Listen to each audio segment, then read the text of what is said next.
Today's podcast is sponsored by ENCA Cold Brew Coffee. What makes this stuff special? In a word, caffeine. Numerous studies have shown that having caffeine before a workout can improve a host of things, including endurance, focus, power, and fat burning.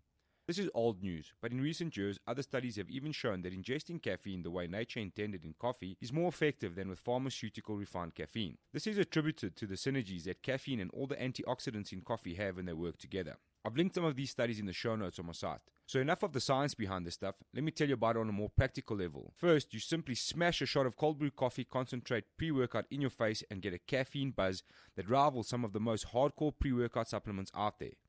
Caffeine is completely legal in all sports, and this product is ideal for guys who are looking to perform on a high level but want to keep their stacks natural and know what they are taking. We've been given some samples that we'll be taking during this episode, so if we end up grappling in the studio when we should be discussing more important things, just bear with us as this is experimental. If you guys would like to make an order for some awesome ENCA Cold Brew pre-workout or some of their other products, make your way over to their website at www.anclacoffee.co.za. If you use the code BIGAL, you'll get a 10% discount on any order placed with them. So hurry on up, get over to www.anclacoffee.co.za and get 10% off any order. The Big Al Podcast with your host, Al Bishop, unfiltered and uncut.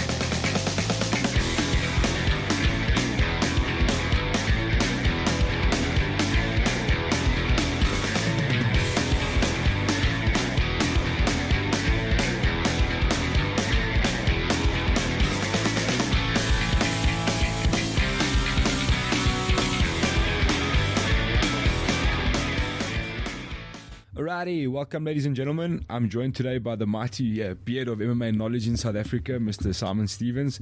Just firstly, thank you for giving up some time and joining me today. Really appreciate your time and thanks for coming, man. You're welcome out. It's awesome to be here, bud. Cool, man. I start with the beard. I've seen a couple of pictures and so on that lead me to believe there's a bit of a competition with you and a few people with that beard going on there. Dallas Jacoby reckons he can take a piece of me, but no, he's got a long way to go. The beard suits Dallas actually. It makes him look a bit older, a bit like me, but yeah, he's doing all right. And then Gordon fancies himself for growing a bit of a beard. Yeah, I see that. We'll see if it improves his chin. I doubt it. And mate, it's definitely not going to help with his overhand right. But yeah, cool, Simon. Like I said, I just wanted to touch base. Look, the whole idea of the show is to kind of encapsulate the entire MMA industry, as it were, not just the fighters and so on, guys like yourselves that have been involved with MMA for quite a while now. So just give us a little bit of background as to how you landed on our shores and being a very well recognized face in MMA. Oh, mate, it's a strange combination of stuff, really. I mean, I originally came to South Africa to do ethnomusicology and musicology at UKZN, or UND as it was then. That was like 93, 94, I think. And I'd had a TV career up to that point before. I was working at ITV Sports, doing outside broadcasts and stuff, laying cables in the rain, all that kind of crap. And I was working at MTV Europe and wanted to get away and come to Africa and study African music. So I went to UND for 4 years. I had an absolutely cracking time. Went back to the UK, carried on working at a variety of networks at Sky, and I was launching channels for Sky's clients all around the world, India, North America, for Time Warner, all this kind of stuff. And I had fallen in love with a South African woman, and my client handler at Sky was more than happy for me to live in Durban and fly me around the world launching channels and stuff. And that's when E came calling and said, we're launching a news channel. This was 2007. Would you come launch a channel for us? And I flew to Joburg the next day, had a chat, and there I was. And I've been here 8 years ever since as executive producer of E! News at ENCA. It's been a fantastic time. And when MMA kind of started in Durban in South Africa, it was really interesting. I went to some of those early events, and I often reminisce, with Martin and some of the old Durban guys from how those events were like. And we did a bit of coverage. We had a current affairs sports show on E! News on DSTV in around 2008 called Sports Fan, and we did some content of the local MMA scene. There was a couple of local promotions, like Brad Block was doing one. I remember going to see Adam Speechley fight. Sure. I think he won. It was a tournament format that night, and I think he had to fight like 3 or 4 guys to get to top. He finally beat Alex Shaboub in a cracking ground fight. It was a wonderful grappling exposition from Adam that night. And we were covering the sport before EFC started. And then when EFC 1 came along, we pops across the dome and did a few pieces of content for the channel. And not long after that, I introduced Cairo and the rest of the EFC guys to the chaps at ETV, and that's when we first started working a bit more closely with them. And every time they've left and gone to Supersport, they've gone to the SABC, and I've always been the happiest guy for them, because the growth of the sport is something that we want over and above ourselves and what we want, in terms of the business, in terms of how it benefits the fighters and their families and the actual sport as a whole. You want more content, more platforms, more opportunity for the sport to grow here. So, it's been a fantastic 8 years in South Africa, and particularly with MMA. And it's kind of it's a confluence, a whole bunch of things in my history, in my personal life and professional life that kind of worked out for the good. And like a lot of us, it is a passion. It's not necessarily about making a buck. Yeah, sure. That's quite an interesting note there. I wanted to ask you, I've heard a lot of you speak about Durban, a lot of guys have spoken about how different it was then. There was some sort of sanctioning. Maybe guys were fighting in a tent for $1,000, kind of just enough to get a few beers and pay for their stitches, kind of thing. So how would you describe the growth of MMA in South Africa from then to now, from your perspective? Oh, it's changed completely.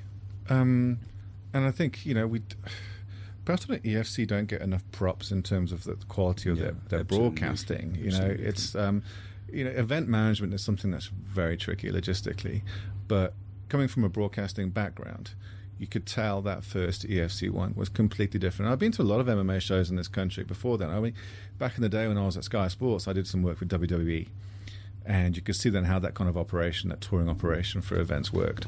And I saw some of the local promotions that are happening in South Africa. The step up to the EFC one was radical in terms of the broadcast product. You just see running live multi-camera operations for a sporting event, particularly that has a large crowd, is an absolute nightmare. And 99% of the time people get it wrong. They got it right, and I think that for me was the biggest growth. Yeah, the sanctioning, the fighter safety, the tests, the way the content distributed, is a massive growth. If you look at the way EFC distribute their content, you got your OTT offering, you got your deals with other broadcast organizations, with the Fight Sports Network, or previously they had something going on with ESPN and Setanta and all these other guys. And it's just seeing it as growing it as a business as well as a sport, and making it about entertainment as well. I know that I give the guys at EFC a hard time about the fighters' purses and how it benefits everyone else as well. And I think there's concomitant. I think it's a tough business, and that's why there's a lot of failures. So I don't see. I think a lot of people don't realize how tough it is. But you have to make a success of the business first before that trickles down.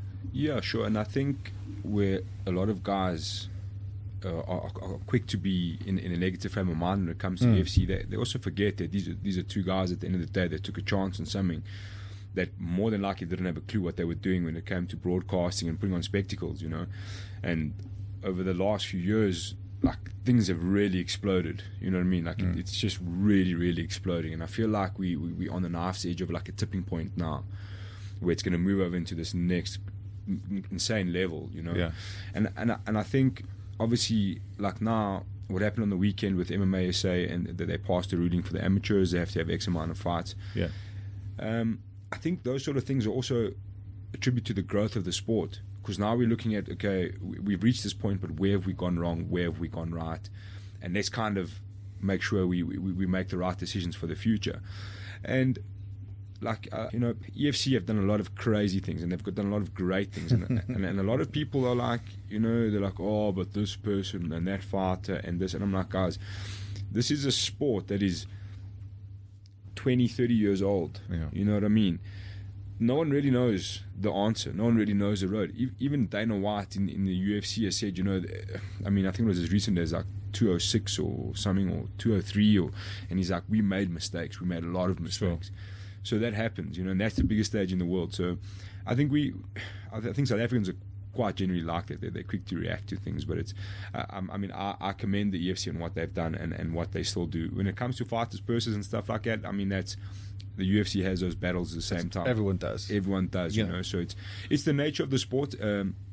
Guys don't sign contracts with the EFC thinking that they're going to be the ones to make something change. They sign those contracts knowingly of what it is and what it's going to be. So to start 6 months down the line and say, oh, you only paid me X amount of money, but I'm like, pal, that was the deal in the beginning. So don't agree if you don't like the gig. You signed the contract. Exactly. You know? And I want more money. Yeah, you want more money. Exactly. Everyone does. You know, I'm not going to go and fight for a lower league organisation where they don't ask for my head scans and my blood tests and everything else, and there's no meds, no emergency medical care. But I think touching on your point, if you look at there's two big things for me that the EFC have done, which are world class. You quote Dana White in the UFC, and rightly so.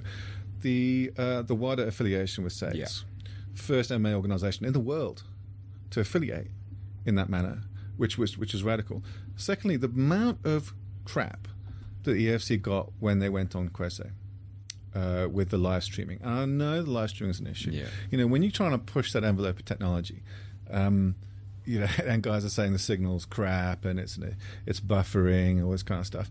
That is the future of sport. No, sure. That is the future of sportscasting, bar none. I was speaking to Victor Cui last week about it in terms of their OTT offering and how they get around piracy that way. And no one's going to be torrenting EFC, for example. But that latching onto the latest technology, if your ISP is not good enough, or if if you don't have fiber and the kind of the footprint of broadband in South Africa is not particularly great, but it's something that's improving all the time. You've got to get into this technology and that distribution platform really early for it to make sense for you way down the line. And everyone was saying, well, why isn't it on SuperSport? I said, well, do you know the business deals that happen with SuperSport? Do you know what SuperSport are putting on the table, in terms of that renewal agreement? No, you don't. And yet you say, well, we want to support the amateur organisations, or we want the fighters to get paid more. Do you think the fighters will get paid more if you're not aware of how much SuperSport are willing to pay for the entire product in the first place? No, you don't. So, put faith in the fact that this is a private business. They're going to make the decisions as best as they can for themselves and the sport. At some point along the line, as fans and fighters, we might actually start, appreciating what they've achieved. Yeah, absolutely. And I think appreciation is the key thing there as to what's happened. I wrote about it a while ago. I said to someone, I had a friend who was painting EFC in quite a negative light, and I said to him, cool, I get your point, I understand what you're saying, but do yourself a favor and actually research what you're saying. Yeah. So at the time it was EFC 50. I said to him, go and take the small things, the card, the posters, on the scale of the situation, who's fighting at EFC 50, and go do the same to UFC.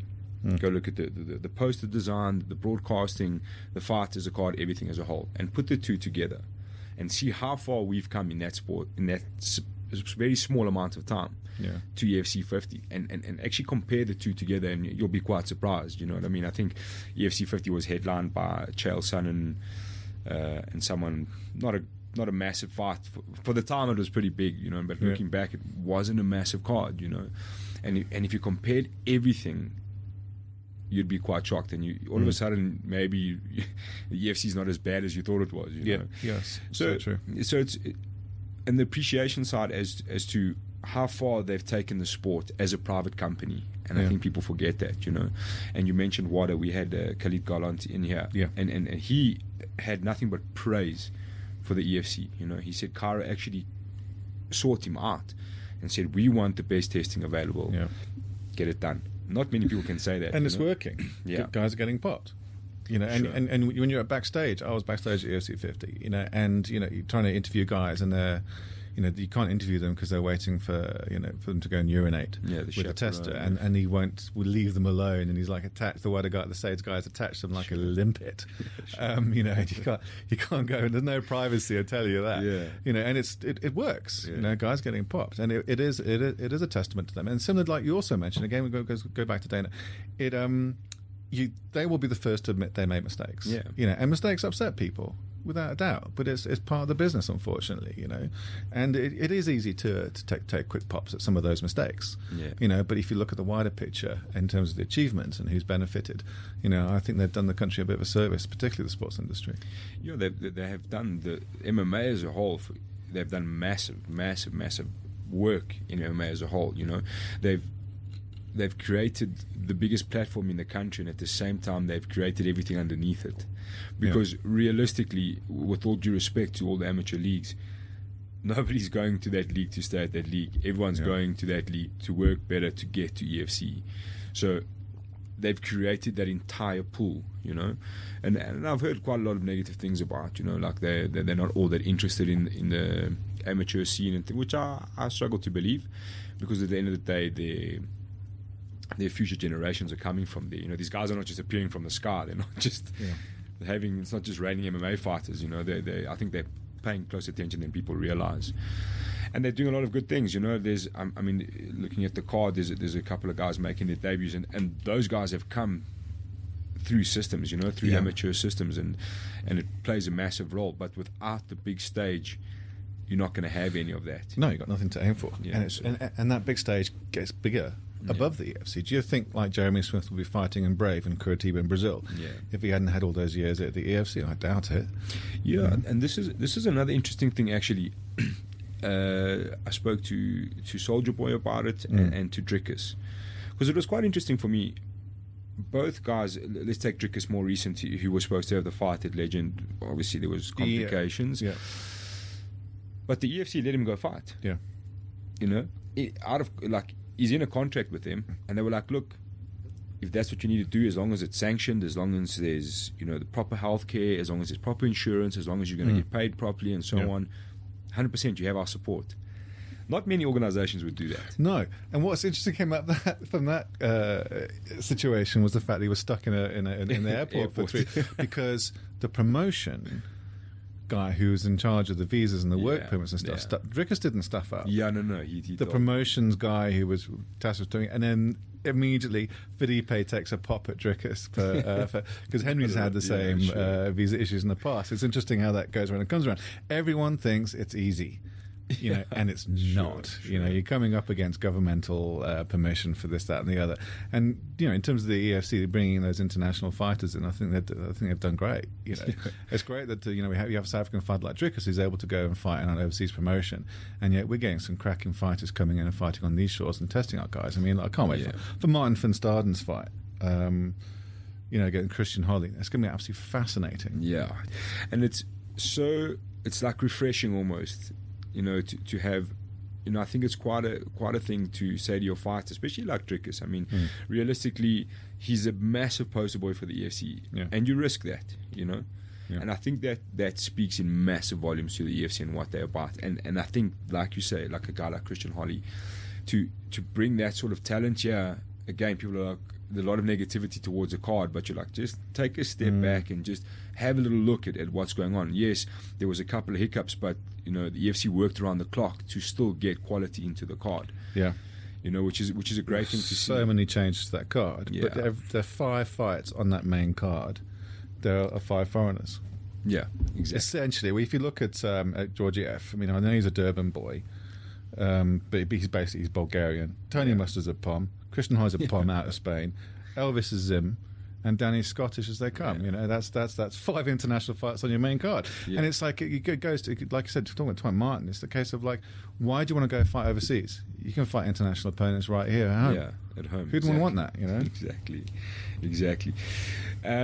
So just looking at that card, obviously we spoke off air a little bit. The undercard realistically is to the casual fan, let's say, a little bit underwhelming, but. There's some interesting things going on there. So like talking about the amateurs making debut, then got Devon Cronje, who was the Fight Stars champ, against Yusuf Hassan, the Bloodhound from GBH. That's a tough fight on debut for Devon. But his stand-up's great, but Hassan is a tough dude, and I think he's been unlucky in his last fight. That's an interesting fight on debut. Pope Jambo needs a win, and he's going to welcome another debutant, Taylor Kennedy. A lot of hype about Kennedy Taylor. I don't know much about the kid. but I believe that he's coming with a hell of a reputation. Yeah. So it's it's something exciting to see, and it's nice. Those prelim cards are always fun because it's quiet in the arena. There's not really too many people But that around. upsets me, Al. I've got to be honest with you. Yeah, That's sure. the big bugbear of mine. Yeah. You bought a ticket. Okay, you want to watch just 5 fights when you can watch 10 or 12, whatever. And some of the undercard are the best, sometimes the best fights, because these kids want to prove themselves. They want to get up the ladder. They want to get better matchups. They want to start fighting bigger names for better money and better sponsors. And they're prepared to give it all they got in those early prelims. And you want to go out drinking a couple of beers and playing the bloody slots when you could be just watching two guys who have put everything in their lives and their families' lives on training and being the best and going out there and facing each other and duking it out. It's so fucking disrespectful. It really upsets me. Yeah, I'm with you 100%, and I tend to always be there like an hour before anything even starts, just to. It's always quite cool because you arrive. Like Cape Town is a good example. It's got such a buzz about it, especially when you're there early. Everyone's kind of there for the fights, like a big football game or whatever the case may be. And like you say, a lot of guys have put a lot of years on the line, made a lot of sacrifices, and it's like kind of a give all or get all kind of fight. And I think people should really get down and support those guys. They're often the youngsters, and they're often the future of the sport as well. So it's cool to get a look into what's coming up. So on that card there, we've got 3 debutants. A couple of guys that have their backs against the cage, really, really in need of a win. The late edition for me is probably the most exciting. Which is? You've got Lutando Biko versus BK Masinyani. Yeah. Talk about debuts. Yeah. Oh, BK last time like that. Across the cage, it was like a salmon leap. It was absolutely incredible. I think it was less of a takedown, more of a more of an acrobatic. It was like incredible, like a WWE suplex from the top corner. It was absolutely superb. And hearing Lutando Biko coming out of Chris Bites, as I mentioned, Fighting Academy MPE. Expecting great things, but that's your first fight on the card at quarter to 5 or wherever it is in the afternoon. What a fight to start with, and fascinating. 2 young guys, are going to put it all down. I'm very excited to see BK fight again. Yeah, and there's a lot of hype about Biko. I know Chris backs him 100%. They've been waiting for that moment, for him to get on the stage. They're both Fight Star champions, if I'm not mistaken. I think BK was a 2 division champion there. So it's a massive one for them. A very interesting fight, and then like you said, that kicks off the entire card. And I don't know why you would not want to be there to see that. No, these guys will be main carding very very soon. And you get a chance to watch a whole bunch of guys really going to fight hard early doors. Way before 8 o'clock. Yeah, sure. Well worth waiting. We've also got Devin Cronier there from FFM making his debut. Tough debut against Yusuf Hassan, because I think Hassan's been a bit unfortunate because he's come across some tough guys, but he's one of those, you can't put him away. His last fight out, he refused to stop, and I still think he's got a lot of promise coming out of GBH.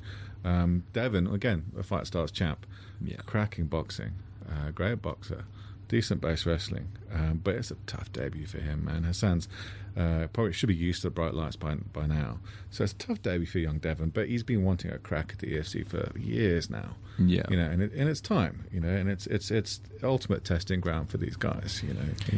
Yeah, sure. And there's I think when you get to that sort of stage, there's no easy fight. There's no easy there's no easy fight to walk in on. There's no such thing. All of the fights are going to be tough, and they're all going to be extremely hard. So you like the Kennedy Taylor guy? You're coming up against Pope Jambo. What have you heard about him then?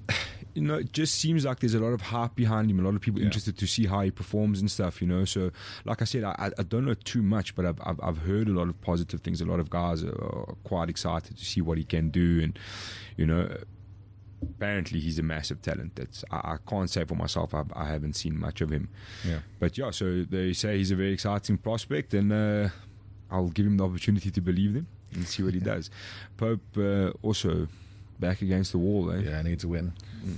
You know, but again, you know, come and see these guys early. Yeah, sure. You know, there's so much at stake. And you think it's an undercard, or it's like, you know, guys are just turning pro and stuff like that. So much on the line for these guys are going to give it everything. Yeah, and like absolutely. I said, sometimes those are the best fights. No, absolutely. Just a quick glance over there. Your pick of the undercard there, Simon.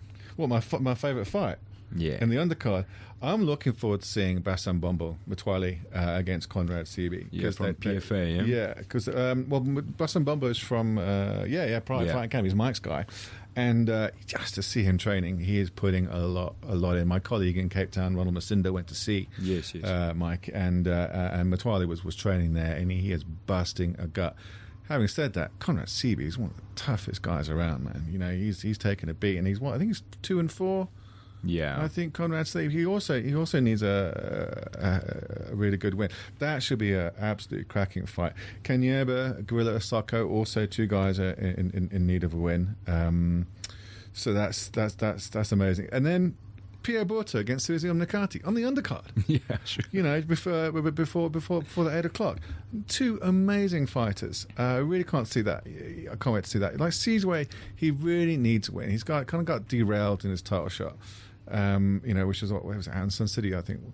And against a fantastic wrestler like Pierre Borto, who's now training with One Potts. Yeah. You know, tough fight. I actually was at HOT one day when he was there. And With Pierre? Yeah. I must probably outweigh him by, let's say, 80 kilos in the shade. Literally, they could have dipped me in sanitizer and just mopped the floor with me. It was quite ridiculous. But so he's a tough lad. I mean, the both brothers, you know, they come with a serious wrestling pedigree. Yeah. Tough fight. And that's on the undercard. Absolutely. Yeah, that's some cracking undercard fights. I really can't wait. Yeah, so I think, again, it dives back into the negativity. People are like, oh, this, that. But, you know, like, again, I say, if you look for the positives and you really want to see them, you will. I mean, there's just the start, Bika versus BK that's a massive Yeah, but fight. talking about negatives, I mean, let's face it. I haven't looked at this undercard a lot before coming in to see you today out, you know.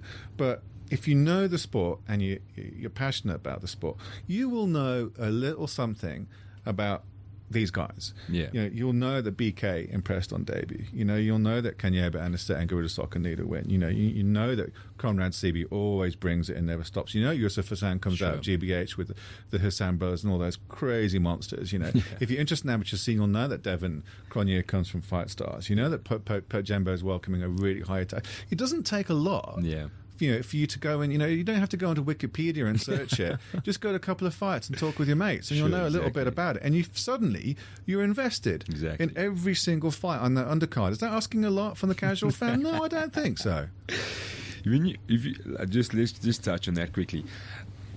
It's such a MMA is so weird like that. Obviously, there's the casual fans, and it's a knowledge thing, because it takes quite a bit of knowledge. But you gain knowledge, like you say, through watching. You'll pick up so much, you know. Do you think that South African MMA is kind of looking for that Ultimate Fighter finale one kind of scenario, you know, where everyone's kind of, you know, you need to tune into this fight, and kind of gathering new spectators and new fans kind of thing? Or do you think we kind of already there, we just maybe have a big quadrant of fans that are lacking a lot of knowledge? To be honest with you, I want to see it really hit the black demographic. Yeah. And I think with SABC, they might just do that. I do think there needs to be an expansion in terms of the content offering. So it's just a case of the SABC Sport, you know, seeing how well EFC does in terms of their ratings, you know, and seeing how well it's received on the SABC audience. I was saying, okay, well, let's think about what alternative types of content we can produce, like The Ultimate Fighter, or a magazine show format, or a studio-based show, or, you know, a couple of bit more documentaries or fighter profiles, a whole bunch of stuff you can do that suck people into the sport. Like you said, with The Ultimate Fighter Season 1, Tough 1, no one was really interested in it. And suddenly, and it goes back to what we were just talking about, that fans find themselves invested in individuals, because it is an individual, you know, sport, you know. And I think once that happens, I think it's a mixture of both. You know, we are at a point now where, you know, we're getting peak audiences. Ratings, even when they're on E, were great. I imagine the ratings to be similar, or if not better, on SABC. And if SABC Sport, and I spoke to the head of SABC Sport when at the press conference when EFC announced their partnership with them, and said, look, are you invested in the sport? This isn't just, you know, an asset acquisition, is it, for you? This is something where you're going to, you know, you're taking the sport to PE, you're taking the sport to Durban, to Pretoria. You're really, you know, and she said, no, absolutely, we are invested in the sport, we're invested in the growth of the sport, because that's traditionally what SABC Sport has been known to do, you know, and get involved in the grassroots level. And if, you know, if they're true to their word, then I expect that watershed moment where they're gonna start, you know, thinking about other ways in which they can promote the sport to a Black African demographic, because it still has that stigma of being a general white sport, and there are inroads, but it's going really slowly. And combat is a traditional African sport. You know? Yeah, that's what I wanted to say, is that it's at the same time, there's, with the SABC affiliation and broadcasting, there's a massive opportunity in a market there, because traditionally in South Africa, combat sport in development areas has been boxing, and it's been like preached along, you know, like it's been spoon-fed to like certain areas that were like massive strongholds of boxing, and now there's a massive opportunity for them to do the same with MMA. And MMA is one of those sports where it doesn't take, you don't have to, you know, have like the best cricket bat and cricket pads and, you know, that sort of thing, and you don't have to have this massive space. You can train in a very confined area, and you know, so there's a big opportunity there for development, and I think we're lacking quite a bit in development. Obviously there's certain programs and stuff, but it's a good opportunity, and I think the SABC is really going to bring that to the front of everybody's vision, you know, to be able to say, okay, look, there is this MMA, there is an opportunity, and I think it's going to create new fans, and it's going to create a lot of new fighters as well. A lot of guys are going to be watching SABC and be like, I want to do that. You know what I mean? Yeah. Because there's a cause and effect, isn't there? Sure. Because if you've got like someone like Elvis Moyo, you know, who's a big star in Bulawayo, you know, if he's saying he can't get bouts as a boxer, as a heavyweight boxer, that was a reason why he transitioned to MMA. Okay. If you're getting African fighters who are moving over from boxing to MMA and learning some ground skills, like Elvis Moyo from Zimbabwe, for example, at some point there'll be fans who will say, well, I want to see fighting. You know, I'm not seeing the matchups. There's not enough bouts. I'm a heavyweight fan. I want to see guys like Elvis fight, but he's not getting enough fights in boxing, so he's moved to MMA.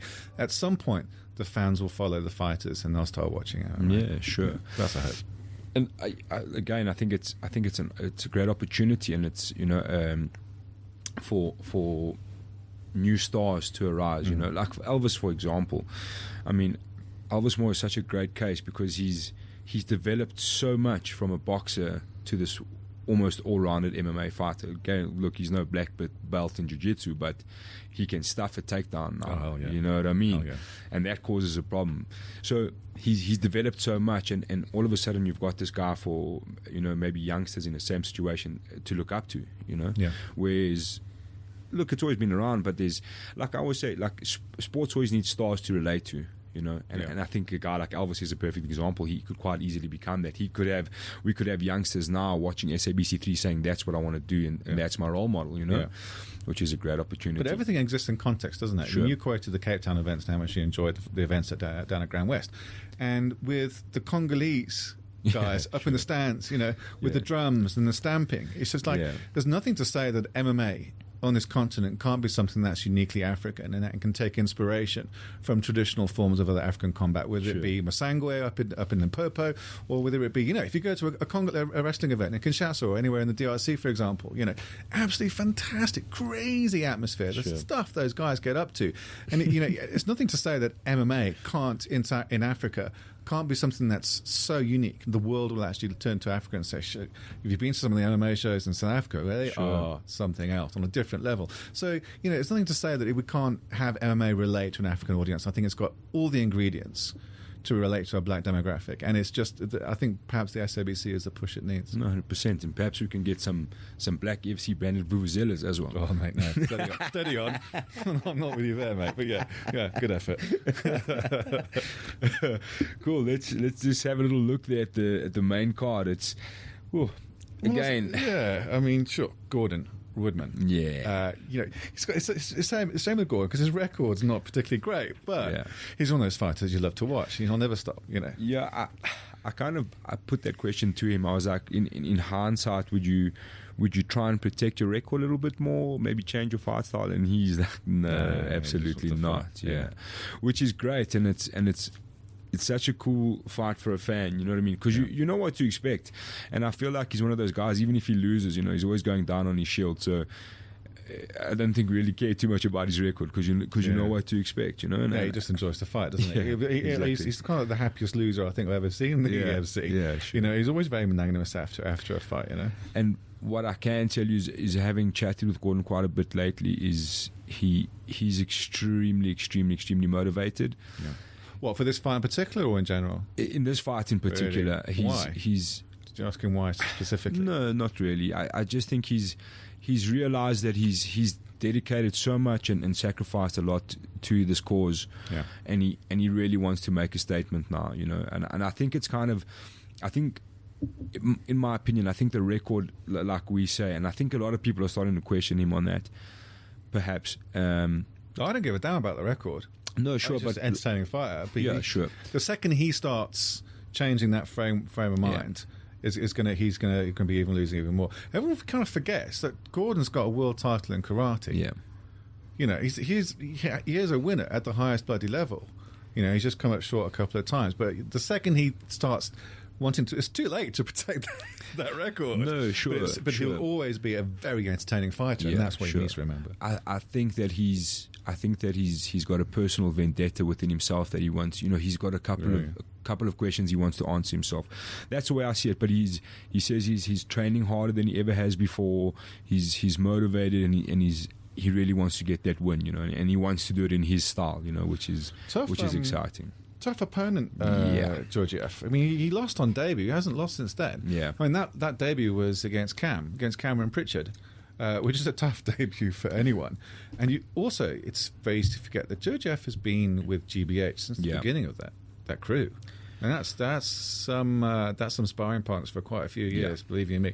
And he hasn't lost since that debut against Cameron. Yeah, so it's two guys, again, I think they're really going to go out on their shield. And I think it's such a massive fight for fans. Like, if someone had to say to me, why should I watch the EFC today? I'll tell them straight. On Saturday night, switch on your TV to SABC3, look out for the first fight on the main card, and then call me afterwards and let me know what you think. Yeah, and tell you that you have not been entertained. Yeah, and it's a case of what else Gordon now is. He's 2-4. Yeah, if he goes 2-5, it goes back. There was a lot of controversy last year within the UFC about people with bad records still fighting and stuff like that. And I'm done with records. I want to see a great fight. I want to see guys put on the line and entertain, because that's the growth of the sport. A bunch of figures and data is not going to grow MMA in this marketplace. Yeah, sure. Cracking fights will. Sure. And that's Gordon Woodman. Yeah, sure. At the end of the day, the job of an MMA promotion is to sell entertainment, to sell seats. And if you can tell me that Gordon's not doing that, I think you're very mistaken. And both guys, Georgiev as well. He's a great fighter, and it's a great fight. Yeah, tough kid. Yeah, two very tough kids, in fact. Who's next up there on the? Tony Mustard against Wes Express. Mostert. And it's like Graham will joke about it. It's a must-win fight between Mostert and Mustard. And it is, Wes is one of those guys where you could lock in a lab with a whole bunch of scientists and trying to figure out how he gets such torque from a short right hand. He's not a swinger. I mean, he's got cracking technique. Don't get me wrong, but there's a point where a knockout power transcends technique and muscle, and sometimes I think it's an innate natural ability, and I think that Vessel Mostert's knockout power is something that you can't quantify. I just think sometimes guys just have it. You can say the same thing about Chuck Liddell. Yeah. There was just something else that enables you to put that amount of torque into a short right. And he's got it. And you kind of forget, he was IMAF world champ as well. Was it heavyweight or super heavyweight? So he's got his ground skills are legit. Tony Mustard, however, desperate for a win. 6 first-round TKOs on his pro record. Comes to South Africa, Andrew grounds and pounds him out in the first round, and he was gutted. And all he wants to do is come out here and show people that he is a legit international fighter. Yeah, sure. For Tony, it's it's a long way to fly to fight a guy like Andrew Van Zyl for the first time. It's a bit of a raw deal, if I'm honest there. Yeah, it was. So, yeah, and again, like you say about Wes Mostert, he's one of those guys who I think he catches people by surprise, Because I remember watching him fight for the first time, and you're kind of like, sure, he's a heavyweight, but he doesn't look in the best shape. Does he have the cardio? Does he have the endurance? And then he kind of unleashes, like, just corks like a right hand, and guys are panicking. You can see it in their face straight away. They're wearing it. They're like, they don't expect the power, and they don't expect the aggression to come out, because he looks like such a quiet, friendly guy, And he is. Yeah, he's a lovely chap. Sure, it looks like the kind of guy that maybe selling houses on a Sunday or something, So, I was chatting to him after he won at Sun City, and we were at the Shabine afterwards. Everyone was having quite a booze up, and he was chatting to me. The music was really loud, and he was leaning into me with this conversation, and it just struck me how big his head is. He's got a breeze block. It's massive. I mean, he's a big lad to start with, don't get me wrong, but it's just his head is proportionate. I looked at him and I was trying to think, looking up at him, and I was like, I've never seen anyone with a head as big as you, but sweet guy. Really sweet guy. It's going to be interesting because he subbed Ivan Stradom. He put Stradom to sleep with a sub. So he's got a great ground game. I mean, we haven't seen that much of it because he's got such a great right hook. Tony Mustard is going to have to show that all those 6-round TKOs on a fluke. He's going to show that he's an all-round MMA guy, because Andrew took him down too easy. Let's be honest. Yeah. So he's got to show. He's got to show that he's got something else. But again, back in the day, with early days of EOC, I was the heavyweight division was not my most favorite. I've got to tell you, I think this is the best heavyweight division we've seen in the EFC coming into 2017. I think it's fascinating, and obviously the co-main event is coming up on the same card as well. It's going to be a crack between Elvis and Mike. Yeah, I think if I'm honest with you, I think Mark Vermeulen's gotten a bit lucky there to get shot at Elvis quite quickly. Quite a quick turnaround for him. Look, obviously he's 4-1. Yeah, he's won his last 3, isn't he? He's been kicking ass and taking names, but I think Elvis, for me personally, he's just going to have a little bit too many tools. I think Mark Vermeulen there's a question on his cardio for me. It seems to me like if he survives the first round, and it's a tough first round, he doesn't often have much. But that being said, it's one of those guys that takes one. He's gonna, one punch, and he's gonna kind of end that fight quite quickly. Yeah. But a good fight, a great fight. It's kind of like to put Elvis Moyo back in the framework for another shot at the title, and at the same time, the same could be said for Vermeulen, to be barking up the order, Yeah, well, let's not forget that Mike beat Tomasz Kowalkowski, and Elvis lost to Tomasz. And, we also talk about how when Elvis fought, Andrew for the title and lost, how his takedown defense, and you mentioned it just a while ago, how his takedown defense was absolutely cracking. Mike Vermeulen trains with Walter Wendt. He's not going to be a slouch on the ground. If he can take Elvis down there when Andrew couldn't over 4 rounds, it remains to be seen. But I kind of agree with you that he's never faced anyone with Elvis's stand up. That jab of Elvis's, I've never seen anyone who can jab with that amount of power. I mean, that was the jab that Andrew couldn't get past it.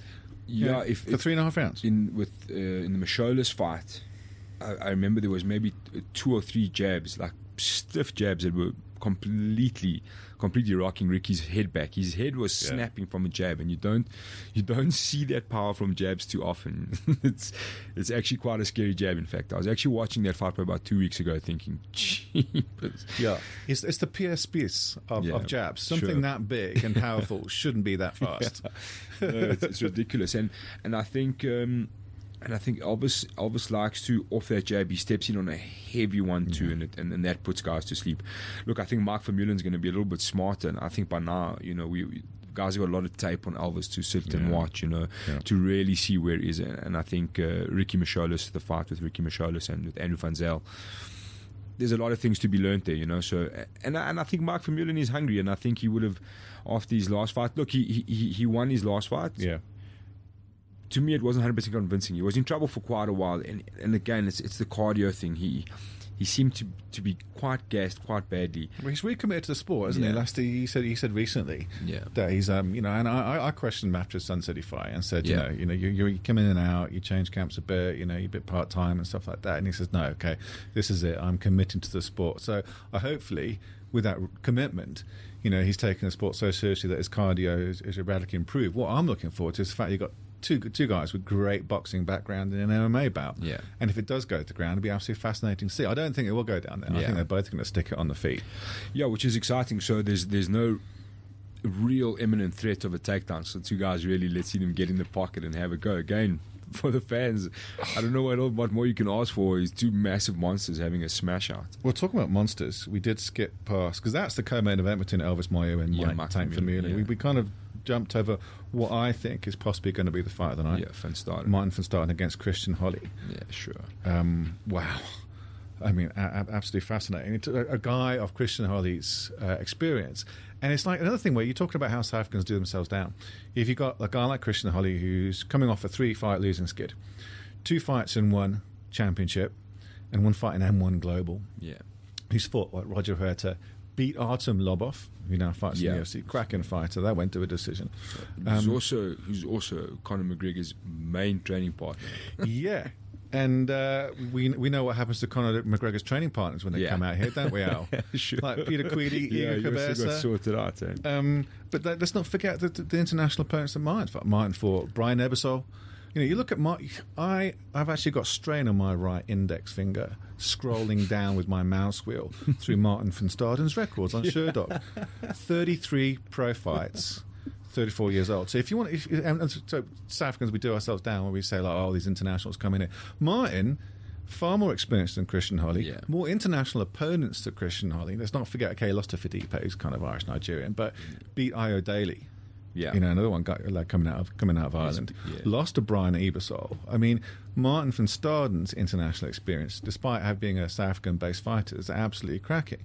Everyone says, "Oh, Christian Holly's going to come and do it." No, mate.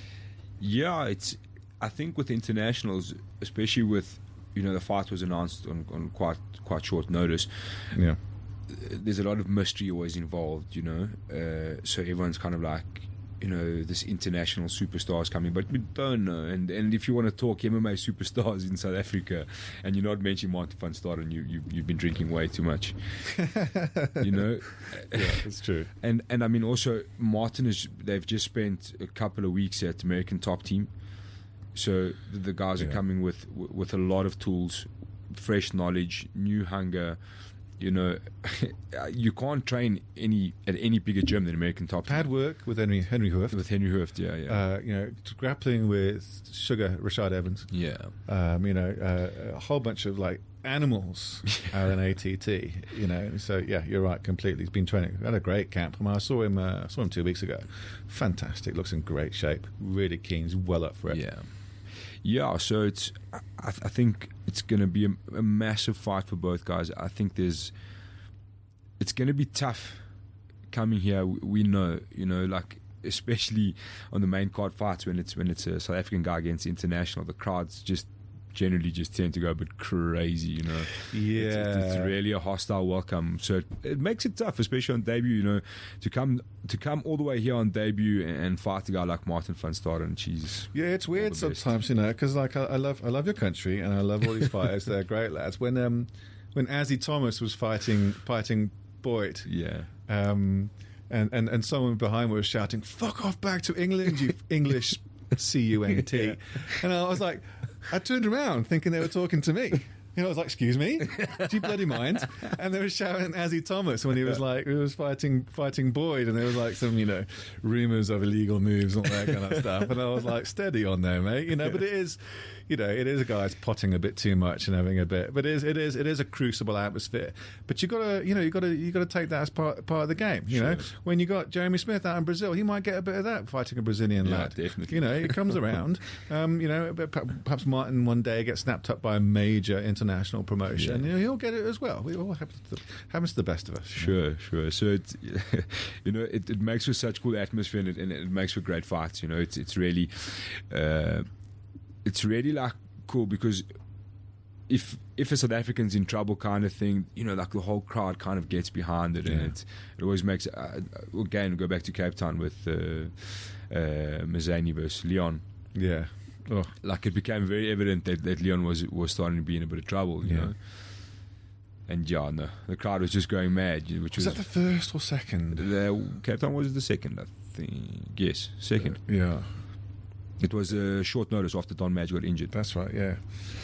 Which is coming up again in April, which is going to be absolutely fantastic. No, you're right. It is par for the course, and so that was the crowd got behind. Yeah, so Leon. So I think Martin, it's kind of like his fight to lose, if we can say that. It's not very fair to say, but it's, all the chips are in his favor, I would say. But again, it's an unknown guy coming through. There's a lot of things you got to factor in, and you got to be careful. Well, Christian Holly, I think he's looking for a resurgence in his career, isn't he? Because he was completely undefeated until he went out to Singapore and signed with one championship, and lost against guys like Roger Huerta, for crying out loud, And I'm not the biggest fan of M1 Global in terms of the refereeing and the judges' decisions, to be honest. So I think he's like 3-fight losing streak, and it's the first losing he's ever had. And I think he's coming to South Africa hoping to kickstart his career, but he's putting up against Martin van Staden. He's like, dude, who you're taking on here, mate. But it's going to be a fascinating. He sounds a really interesting guy. You know, if you go follow him on social media, and he's obviously immensely fluent in Spanish. Yeah, he's a bit of a Renaissance man, really. So I have no idea what to expect, which is always interesting when these internationals come out. They don't have enough time for the media day, do they? You never really get to meet them the week before. It's usually at weigh-ins that you get to see these guys and see what they're made of. And I do think they get surprised, because it goes back to the professionalism of the promotion. This is not a small little regional gig. This is the continent's best MMA promotion, and the bright lights, the cameras, the media obligations, and they start to think, I'm not just coming out to Africa to fight on a little show. This shit just got real, and that's happened to quite a few of the international fighters coming out here. I don't think what happened with Christian Holly. Obviously, I think he's in terms of his international experience, he'll be, water off a duck's back for him. But I think he realised, Martin's a serious fighter. This is a serious show, and he's got a serious fight on his hands. No, sure. And then the main event, one we've seen before.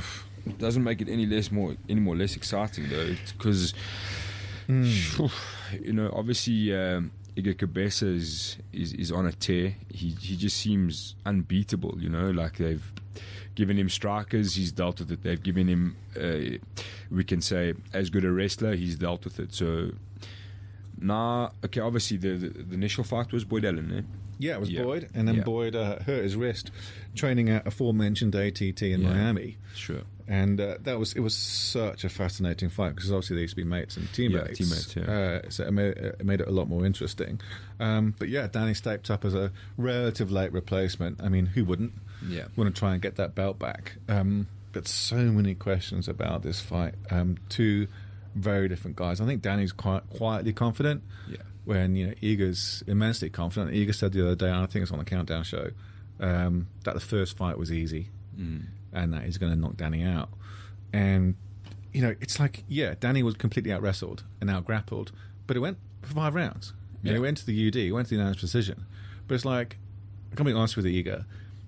If it's a 5-round fight and it's easy, then you should have submitted him. Yeah, long before. Danny Henry he lost that night, but he wasn't beaten.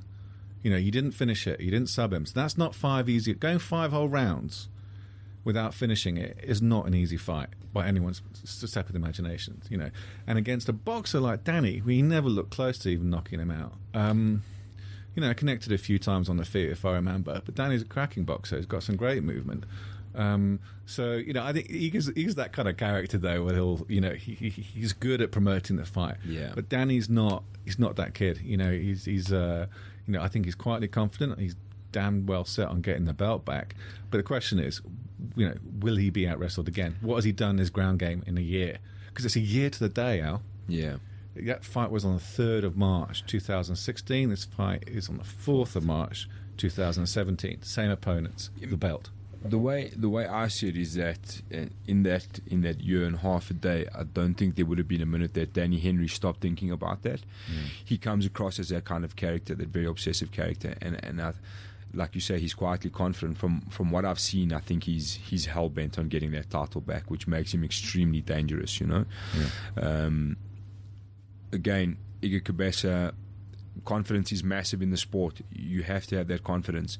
But I just hope he hasn't overlooked Danny Henry. Maybe he's telling himself that the first fight was easy. Yeah, it's possible. Because I can tell you that we're going to see a new Danny Henry in there, because he's going to be very hungry for that belt back, And that's the only reason why he would have jumped so eagerly. He would have been like, chance to get my belt back, you can tell me today, I'll fight tomorrow.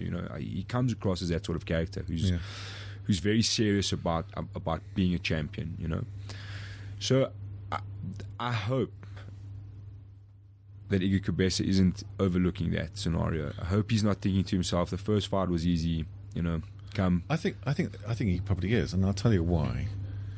Yeah, he's 8-0. Yeah. He's never tasted defeat. He's handled everyone. Even when we thought, he wouldn't do it, he did it. And I think he's overlooking Danny. I think he's overlooking the belt. Yeah. I think he's less interested in defending his title and more about building a legacy. Don't tell me, don't get me wrong. I think he's even hungrier than before by holding on to what he's got. But from the feeling I get from what he's been saying and how he's been carrying himself, he wants to build a legacy as the greatest champ in African MMA ever. He's seen what Damart's got, and he wants some of that. He wants it more. And I think in terms of his head, in terms of his future and his fighting career, it's less about the belt and less about Danny Henry than building a legacy for the future as one of the greatest champs. That's the kind of feeling I'm getting from him, and it's not arrogance. It's just it's confidence. It's confidence. But I think with that comes the fact he may be overlooking this opponent, because he did handle Danny quite well. That 5 rounds, he dominated the ground game. Danny had nothing, but Danny's submission defense was bloody superb. No, he's an extremely well-rounded fighter, Danny Henry. He's comfortable anywhere. He looks comfortable everywhere. And we can say the same for Iga now. He's developed. Yeah. Everyone's looks at Iga as a massive wrestler, which he is. And then he landed that massive overhand left, Saxon, who was it? Saxon Delafield. Yeah, Saxon Delafield, yeah. And you're kind of like, okay, maybe he's a wrestler with the overhand, but there's more to him than that, and we know that. My only angle where I look at the fight is, I think Iga Cabeza is going to be extremely difficult to beat. Like you say, he's got this vision of achieving massive greatness, but at the same time, Danny Henry's had a year to know what to expect and what to train and how to fix things and where to fix things. Yeah. Whether Iga Cabeza has been doing the same thing, according to Danny Henry, we don't know. Is he the kind of champion that's saying, I'm going to do me and stick to what I do, I'm not going to adjust for anybody? Because I can guarantee you Danny Henry's going to make adjustments because he knows what to expect. My concern is that Iga Cabeza is not going to do the same. He's going to stick to what he does, which is fine, but it might not always be the great solution. Especially if you've in hindsight you've fought somebody before, whether you've won or lost. There's certain aspects where I could have been better here, I could have been better there. When I was on the ground, I had positions I should have finished. You know what I mean? I don't know if Iga Cabeza is thinking that way. I hope he is. But then look at that first round against Henry Boerta. Yeah. And that, if you're an MMA fan, that first round, those transitions and that grappling was a thing of beauty. It really was, and it's like everyone keeps saying, has the change of camps affected Iga? And it seems the resolute answer is no, it hasn't actually, and it's like, and I know that at the media day with the UFC on Saturday, he was giving props to FFM, and well, he should. But I don't think it's affected him as some people thought it would do. I hope it would do. The other thing about Iga during his FM days, no one gives him the credit for the Peter Queally fight. Yeah, we talk about internationals coming out here, and as South Africans doing ourselves down. When it's like everyone's saying, Conor McGregor's training partner's coming out, and he's going to have a tough time, and he's going to put Iga away in the first round, and Iga handled him. For 3 rounds and easily got the decision.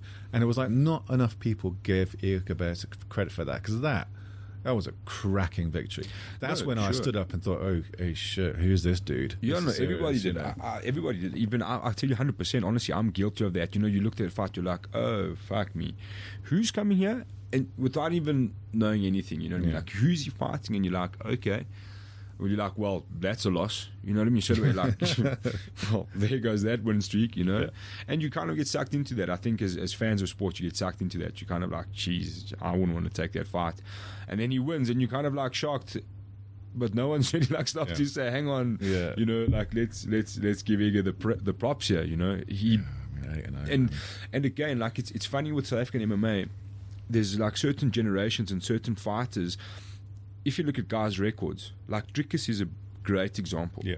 If you look at the guys he's fought, to be where he is insane. Yeah. He's fought the best of the best. Yeah. You know what I mean? To get to where he is. Yeah, there's no one else really. And his only stain was Soulja Boy. Yeah. And everyone forgets that there was a very decent amount of time where he almost won that fight. Yeah. You know, I can't remember. I think it was like a guillotine he had sunk in. Yeah. And it was deep and it was tight, but it wasn't 100%. But it was there. The opportunity was there. And he was 19 years old, if I remember, for the Soulja Boy fight. Exactly. You know? Yeah, 19. Crikey. Having said that, though, with Danny, Yeah. you know, it's a test of character, isn't it? And it's like Iga and Danny are two completely different people. I was asking Danny last week about pubs in Whitburn, and I was saying, "You ever go to the Cross Malach Inn?" And he goes, "No, never heard of it." In fact, I don't know any of the pubs in Whitburn. He says the only place I know in Whitburn are the gym and the petrol station where I get my coffee, and I'm out of there. He says I don't drink. Sure. You know, whereas Iga is like a flashy lad, isn't he? You know, he's a character, and he's living it large and living it bling and stuff like that. And Danny, very contained guy. So you know, you look at the two guys, both confident. You know, Danny is quietly confident, committed to getting that belt back. Iga, committed to holding the belt and more. It's going to be an absolutely fascinating fight. I mean, it'll be interesting to see if it stays on their feet. You know, it can go in all areas. I actually might think it might come down to the clinch up against the cage. I think that's not just because that's the name of your show. Eh?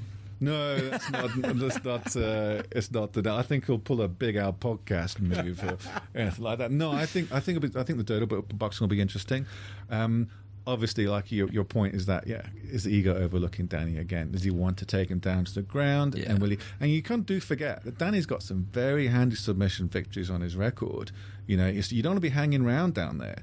And like I said, Iga hung around down there for 5 rounds and couldn't finish him, and that's not a great place to be in anyone's book. Sure, I just think with Iga on the ground, the difference, like if you watch, like you said, in the transitions with Henry Buerta, the speed and like the dexterity he has off the ground, it's ridiculous. No, he's the best wrestler we've seen in the UFC. Yeah, no, without a doubt. And I think he's the best wrestler we'll see for a very long time. He's ridiculous, man. He does stuff on the ground, and you're like, I'm not even sure that's humanly possible. You know, like the speed is the big thing. He transitions and moves so quickly on the ground. It's half the time you can't even see what's happened. You know, he's popped up, he's bumped up, and he's standing on his feet, or he's taking somebody's back, and it's.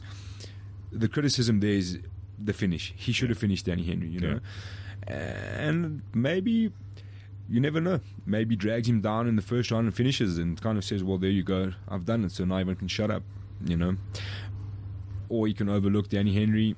I don't know. We wait and see. Those are all the little elements that make it so intriguing. Great main card, but then you talk about this main card, and there's so many replacement fights on there. Yeah, you know, and it's like I saw it to Tan Graham. It's like it kind of makes it more interesting, and the dynamic of short-term replacements. You know, it's like if you offer that fight to Danny Henry, you know, short notice fight.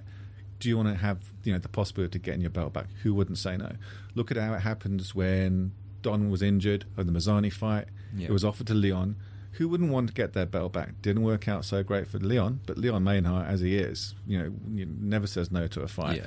Apart from this card, which is fair enough. You know, it was, you know, he didn't really. You know, he's on a 3-fight losing streak. He wants to improve his record, so I understand why he pulled out. Yeah, no, absolutely. And again, credit to Danny Henry. You know, he could have said, "Look, I want to crack at the belt, but I want a proper system. I want a proper camp. I want a proper mental time to warm up to everything and get my head right." And he jumped at an opportunity. You know, and I think those sort of fights make it so dangerous. And I'll give you an example. Let's look at the best example we can possibly look at is Michael Bisping in the entire history of MMA. The Rockhold, yeah. Yeah. When they announced that fight, and I'd been a big Bisping fan my whole life. Yeah. And I was like, you know what? I'm going to put 1,000 Rand on Michael Bisping to win. Yeah. Did you? I did. No way. I know I did.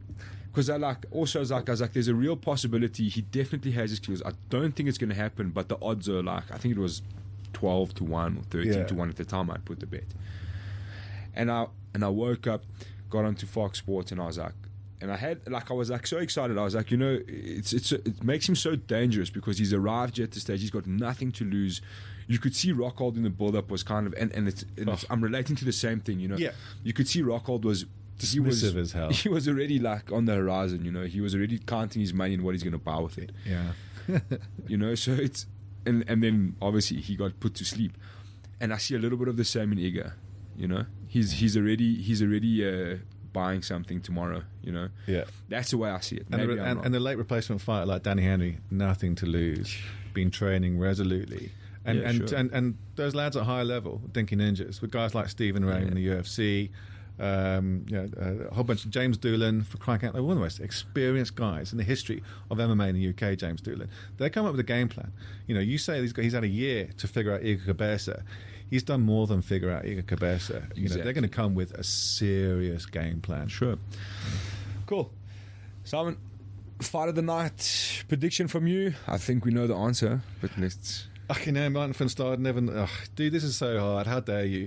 Look, Christian Holly is a bit of an unknown to a certain extent for us. We know from his record that he's the real deal. I can't wait to see 2 heavyweight fights. I'm so excited for. Mustard and Mostert and Moya against Vermeulen.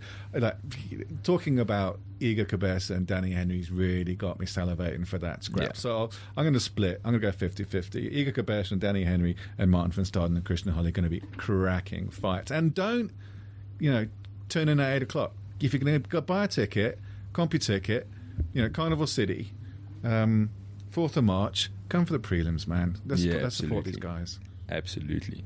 And cracking fights. I mean, even if you're a casual MMA fan and you really want to see what it's really about, the guys that are trying to make their way up the ladder, I think you're going to see some great fights. And like you say, I'm with you 100%. Get there early, suck in the atmosphere, get to watch the fights, see the future as well. Yeah, when you go to see Pirates, against Wits, you don't go for just the end of the second half, do you? Sure. And you don't, if you're into motor racing, or if you're into rugby, if you're into soccer, you don't watch everything from your TV. You know that when you go to the event, it's completely different. You hear the sound of the punches and the kicks, the sound of the takedowns reverberating through the arena, the guys screaming for their fighters, screaming for their camps, the corners, the atmosphere, the power, the guts. It's completely different. Television is an illusion. Yeah. Go to the event, support the guys. 100%. Well, there you have it, everybody. Simon, thank you again very much for your time. I think you've given us some great insight, and I really look forward to the card, and all the best going forward, man. And just for those of you that don't know, the Clinch, check it out. It's an awesome show. We get to get some great insight from you guys and